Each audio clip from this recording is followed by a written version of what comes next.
കനത്ത ചൂട് തുടരുന്നതിനിടെ സംസ്ഥാനത്തെ 4 ജില്ലകളിൽ മഴ മുന്നറിയിപ്പ്. തിരുവനന്തപുരം, കൊല്ലം, പത്തനംതിട്ട, കോട്ടയം ജില്ലകളിലാണ് യെല്ലോ അലർട്ട് പ്രഖ്യാപിച്ചത്. നാളെ കണ്ണൂർ, കാസർഗോഡ്, ഇടുക്കി ജില്ലകളിൽ യെല്ലോ അലർട്ട് പ്രഖ്യാപിച്ചിട്ടുണ്ട്. ഗോകുൽനാഥുണ്ട് വിശദാംശങ്ങൾ നൽകാൻ. ഗോകുൽ, മഴ എന്ന് കേൾക്കുമ്പോൾ തന്നെ ഒരു ആശ്വാസമുണ്ട്. ഇതിപ്പോൾ എവിടെയൊക്കെ മഴ ലഭിക്കും, ആശ്വാസമാകും?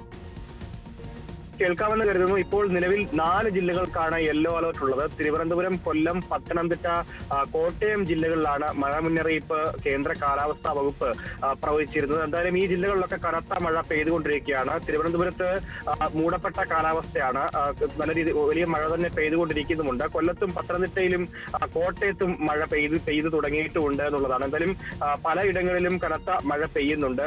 ഒറ്റപ്പെട്ട ഇടങ്ങളിൽ മഴ പെയ്യുമെന്നുള്ളതായിരുന്നു കേന്ദ്ര കാലാവസ്ഥാ വകുപ്പ് അറിയിച്ചത്. നമുക്കറിയാം, പല ജില്ലകളിലും ചൂട് 39 മുതൽ 40 ഡിഗ്രി സെൽഷ്യസിലേക്ക് കടക്കുന്ന ഒരു സാഹചര്യം ഉണ്ടായിരുന്നു. പാലക്കാട് ഇത്തരത്തിൽ 40 ഡിഗ്രിക്ക് മുകളിലേക്ക് ചൂട് പോകുന്ന ഒരു സാഹചര്യം കൂടി ഉണ്ടായിരുന്നു. ഇതിനിടെയാണ് ഇപ്പോൾ ഈ പാമ്പുകളുടെ ആക്രമണം അടക്കമുള്ള പ്രശ്നങ്ങൾ പലയിടങ്ങളിലും ഉണ്ടായിരുന്നു എന്നുള്ളതാണ്. അതിനൊക്കെ തന്നെ ഒരു അറുതി എന്നുള്ള തരത്തിൽ മഴ പെയ്തുകൊണ്ടിരിക്കുന്നത്. നാളെ ഇപ്പോൾ കണ്ണൂര്, കാസർഗോഡ്, ഇടുക്കി ജില്ലകൾക്കാണ് യെല്ലോ അലർട്ട് ഉള്ളത്. അടുത്ത 4 ദിവസം കൂടി കനത്ത മഴ തുടരുമെന്നുള്ളതാണ് കേന്ദ്ര കാലാവസ്ഥാ വകുപ്പ് അറിയിക്കുന്നത്.